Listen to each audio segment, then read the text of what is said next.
आज की जो सबसे बड़ी खबर है, सबसे अहम खबर है वो ये है, यानी वो हो गया है जिसका हमने सोचा भी नहीं था। इंडिया ने एक बड़ी डिप्लोमेटिक मूव की है और वो ये है कि इंडिया ने ऑस्ट्रेलिया कनाडा के साथ एक अलायंस बनाया है। और 4 बार कॉल का जवाब ना देना, ये 4 बार एक सुपर पावर का फोन आ रहा है आपको और आप उससे बात नहीं करते। अब इसमें आप ये देखें कि ये जो पार्टनरशिप है जिसमें अमेरिका बाहर है, 3 मुल्क हैं, 2 वेस्टर्न है, एक ईस्टर्न है, क्रिटिकल मिनरल्स की बात है। एक ही जितना मतलब 78 ईयर्स हो गए दोनों को, तो उनकी एजुकेशन सिस्टम हमसे कहीं बेहतर हो गया, उनकी इकोनॉमी हमसे बेहतर हो गई, उनकी फॉरेन पॉलिसी जो है वो इंडिपेंडेंट है बहुत हद तक, जो है वो अपनी मर्जी से वो फैसले लेते हैं, चाहे अमेरिका कुछ भी। इंडिया और कनाडा के जो ताल्लुकात हैं वो बहुत ज़्यादा बुरी तरह जो है वो ख़राब हुए थे। अब ये जो G20 की साइडलाइंस पे जोहानिसबर्ग के अंदर ये मुलाकात हुई जिसमें ऑस्ट्रेलिया, कनाडा और इंडिया ने न्यू ट्राइलैटरल पार्टनरशिप फोकस की ऐलान किया टेक्नोलॉजी एंड इनोवेशन के ऊपर। सिंधु जल संधि पर फिर रोया पाकिस्तान, ये स्थगित करना इलाके की स्थिरता के लिए खतरा है।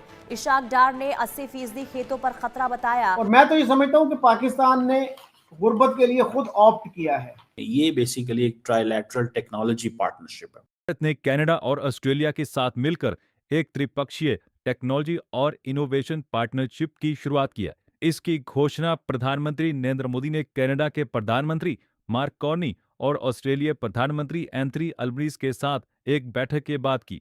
प्राइम मिनिस्टर मोदी ने सोशल मीडिया प्लेटफॉर्म एक्स पर बताया कि उन्होंने जोहानिसबर्ग में G20 शिखर सम्मेलन के इत्र अल्बनीज और कार्नी के साथ एक शानदार बैठक की। उन्होंने कहा कि नेता प्रौद्योगिकी और नवाचार साझेदारी की घोषणा करते हुए बेहद खुश थे। प्राइम मिनिस्टर मोदी के अनुसार यह पहल 3 महाद्वीपों और 3 महासागरों के लोकतांत्रिक साझेदारों के बीच उभरती संभावनाओं में सहयोग को गहरा करेगी। यह पूर्ति श्रृंखलाओं के विविधीकरण, स्वच्छ ऊर्जा और आर्टिफिशियल इंटेलिजेंस को बड़े पैमाने पर अपनाने में भी मदद करेगी। उन्होंने कहा, हम आने वाली पीढ़ियों के लिए एक बेहतर भविष्य सुनिश्चित करने के लिए मिलकर काम करने की उम्मीद करते हैं। अब पाकिस्तान मीडिया भारत, ऑस्ट्रेलिया और कनाडा की त्रिपक्षीय पार्टनरशिप से जला भुना बैठा है। इंडिया ने एक बड़ी डिप्लोमेटिक मूव की है और वो ये है कि इंडिया ने ऑस्ट्रेलिया कनाडा के साथ एक अलायंस बनाया है और ये एक नई पार्टनरशिप इंट्रोड्यूस कराई है G20 में। ये बेसिकली एक ट्राइलैटरल टेक्नोलॉजी पार्टनरशिप है।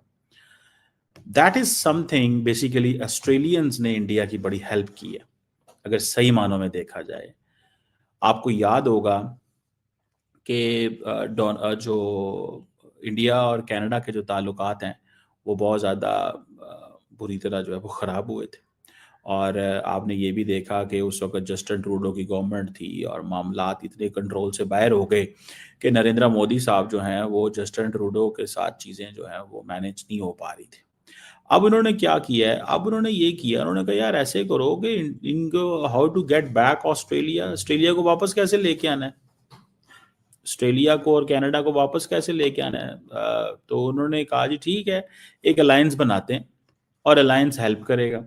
अब ये जो G20 की साइडलाइंस पे जोहानिसबर्ग के अंदर ये मुलाकात हुई जिसमें ऑस्ट्रेलिया, कनाडा और इंडिया ने न्यू ट्राइलैटरल पार्टनरशिप फोकस की ऐलान किया टेक्नोलॉजी एंड इनोवेशन के ऊपर, जिसमें ऑस्ट्रेलिया के प्राइम मिनिस्टर अल्बनीज, कनाडा के जो प्राइम मिनिस्टर मार्क कार्नी, इन्होंने एक Australia, Canada, India technology and innovation partnership को अनाउंस किया।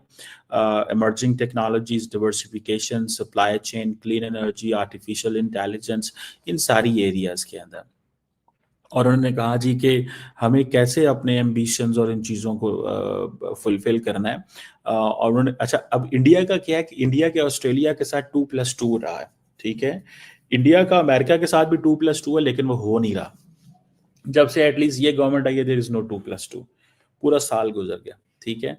और ऑस्ट्रेलिया के साथ 2+2 जो होता है, इंडिया ने ऑस्ट्रेलिया के जरिए कनाडा के ऊपर वर्क किया और अमेरिका को बाईपास किया। अमेरिका इज आउट और वो समझते हैं कि ठीक है हम बड़ी गेम ना करें, अमेरिका हमें नहीं भी सपोर्ट देता तो ठीक है हम इनके साथ मिलके काम कर लेंगे।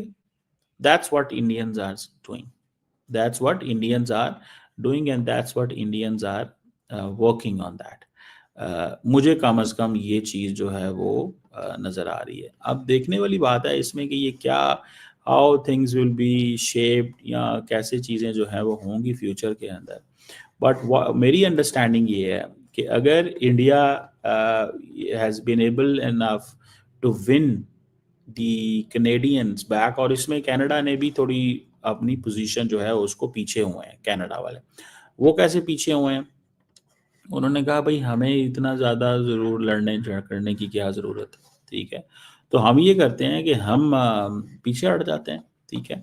अब इसमें आप ये देखें कि ये जो पार्टनरशिप है जिसमें अमेरिका बाहर है, 3 मुल्क हैं, 2 वेस्टर्न है, 1 ईस्टर्न है। क्रिटिकल मिनरल्स की बात है, सप्लाई चेन और इन चीज़ों की, इंडिया कहता है कि ये सप्लाई चेन हम चाइना से भी ले रहे हैं, ठीक है, लेकिन हमें अमेरिकन के ऊपर क्योंकि टैरिफ वो लगा रहे हैं, हमें अंडर एस्टिमेट कर रहे हैं। कनाडा और इंडिया को एडवांटेज ये है कि कनाडा और ऑस्ट्रेलिया को एडवांटेज ये है कि वो कहते हैं यार हमें ये आइसोलेट करना हमें मैन पावर चाहिए, हमें अच्छी मैन पावर वहाँ से मिल जाएगी, सस्ती मैन पावर मिल जाएगी, ठीक है ना जी, अच्छी और सस्ती मैन पावर वहाँ से हमें मिल जाएगी, ठीक है जी।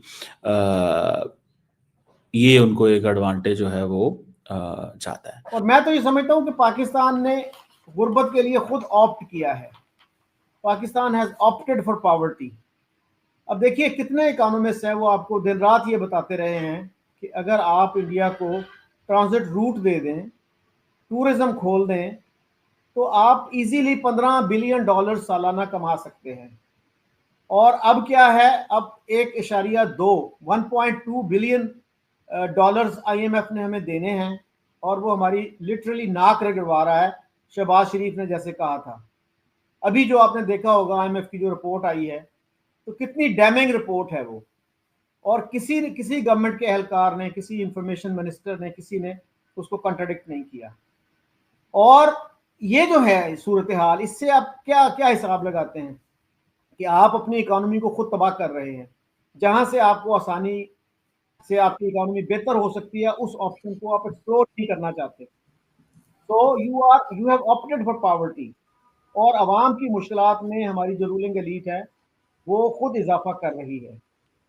तो जब तक इकोनॉमी हमारी बेहतर नहीं होगी तो कोई बेहतरी की कोई गुंजाइश किसी तरफ नहीं है मेरे ख्याल में। तो लेकिन सर इकोनॉमी बेहतर कैसे होगी? इसलिए कि जिन लोगों को रखा जाता है कि वो देखें, फाइनेंस को देखें या उसके मामलात को देखें, वो तो कहीं ना कहीं से सिफारशी होते हैं, या फिर ऐसे होते हैं कि इनके दोस्त हैं, रिश्तेदार हैं, कोई और तरीके का इनकी मेल मिलाप है।